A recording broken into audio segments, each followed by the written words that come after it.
ఆ గుడి నిర్మాణం వెనకాల ఎంత శాస్త్రం ఉంటుందో తెలుసా? దాని నుంచి ఎంత శక్తి ప్రజ్వలిస్తుందో తెలుసా?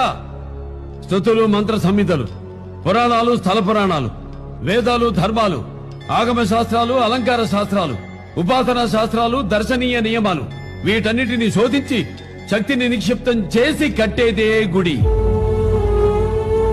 అందులో ప్రతిష్ఠించే మూల విరాట్ ప్రాశస్త్యం తెలుసా? సర్వమాన సౌభ్రాతృత్వాన్ని బోధించడానికి సాక్షాత్తు ఆ కలియుగ దైవం వెంకటేశ్వరుడు, ధర్మతత్వాన్ని బోధించడానికి శ్రీరాముడు. ఆ గుడి నిర్మాణం వెనకాల ఎంత శాస్త్రం ఉంటుందో తెలుసా? దాని నుంచి ఎంత శక్తి ప్రజ్వలిస్తుందో తెలుసా? స్తుతులు, మంత్ర సంహితలు, పురాణాలు, స్థల పురాణాలు, వేదాలు, ధర్మాలు, ఆగమ శాస్త్రాలు, అలంకార శాస్త్రాలు, ఉపాసనా శాస్త్రాలు, దర్శనీయ నియమాలు, వీటన్నిటిని శోధించి శక్తిని నిక్షిప్తం చేసి కట్టేదే గుడి. అందులో ప్రతిష్ఠించే మూల విరాట్ ప్రాశస్త్యం తెలుసా?